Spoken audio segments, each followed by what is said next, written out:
আছে যে block deputation এবং ধর্ণা প্রদর্শন ছিল, সেটার দাবি ছিল আমাদের যে রাষ্ট্রপতির নামে ভিডিওর মাধ্যমে একটি স্মারকলিপি প্রদান করলাম। সেখানে আমাদের দাবি ছিল যে আদিবাসী গ্রাম্য সমাজে এখনো পর্যন্ত সংবিধান, কানুন এবং গণতন্ত্র এই তিনটা জিনিস এখনো পর্যন্ত লাগু হয়নি। বিডিও সাহেবকে আমরা খুব ভালোভাবে বুঝালাম এবং সে বুঝতে পেরে আচানক হয়ে যায় কিভাবে একটা আমাদের গণতন্ত্র দেশে আপনাদের যে সমাজে এখনো রাজার আমল চলছে। পৃথিবী থেকে যত সমস্ত ছোট বড় দেশ আছে সমস্ত দেশে কিন্তু গণতন্ত্র সিস্টেমে চলে, কিন্তু এই ভারতবর্ষের মধ্যে আমাদের আদিবাসী সমাজে সেই রাজার বেটা রাজা, সে কিন্তু অশিক্ষিত হতে পারে, মাতাল হতে পারে এবং কে পিয়েকার মানে একদম পুরা ঠেপা ছাপ হতে পারে, সেই কিন্তু সেই সমাজের একটা প্রধান। আমি বিডিও মহাশয়কে বললাম সেই মাঝি অশিক্ষিত, পিয়াক্কার, মাতাল এবং যে ঠেপা ছাপ, সে কিন্তু একজন আইএস অফিসার, একজন আইপিএস অফিসার, তারও কিন্তু সে বিচার করছে। কি বিচার করছে? সে কাউকে যদি বলে তাকে ডাইনি অপবাদ দিয়ে এক ঘরিয়া বা বহিষ্কার করা হয়, সেটা কিন্তু চিফ জাস্টিসের মতো তার নির্দেশ কিন্তু পালন হচ্ছে। ভিডিও সাহেব এই কথা শুনে আচানক হয়ে যাচ্ছে, এটা কোনোদিনই চলতে পারে না। আমাদের ভারতবর্ষ একটি গণতন্ত্র দেশ এবং একটি সংবিধান আছে, সেই সংবিধান কিন্তু কোনো জাতি বা সমাজের পার্টিকুলার হতে পারে না। সেই জন্য ভিডিও মহাশয় আমাদেরকে আশ্বাস দিয়েছেন এই আরসা ব্লকের মধ্যে কোন মাঝি যদি কোন মহিলাকে ডাইনি অপবাদ দেয় তাকে কিন্তু সরাসরি অ্যারেস্ট করা হবে। কোন মাঝি যদি কাউকে বহিষ্কার করা হয় তার কোনো অধিকার নেই, তাকেও অ্যারেস্ট করা হবে।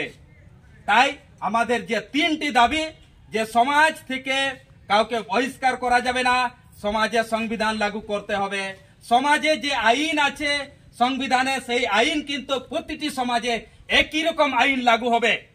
বাকি সমাজের জন্য আইন লাগু হবে আর আদিবাসী সমাজের জন্য সে নিজস্ব আইন করবে। তার মানে কি হচ্ছে যে আদিবাসী সমাজ ডেভেলপমেন্ট না হয়ে যে নিচের দিকে নামবে, এটা কিন্তু আদিবাসী সেঙ্গেল অভিযান বরদাস্ত করবে না।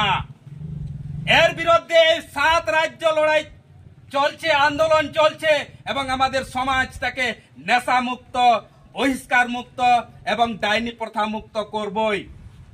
এই সমস্ত দাবি নিয়ে আমাদের এই আজকে ডেপুটেশন ছিল যে আদিবাসী সমাজে গণতন্ত্র লাগু করতে হবে, গণতন্ত্রের মাধ্যমে মাঝি বাবাকে নিযুক্ত করতে হবে এবং সংবিধান লাগু করতে হবে।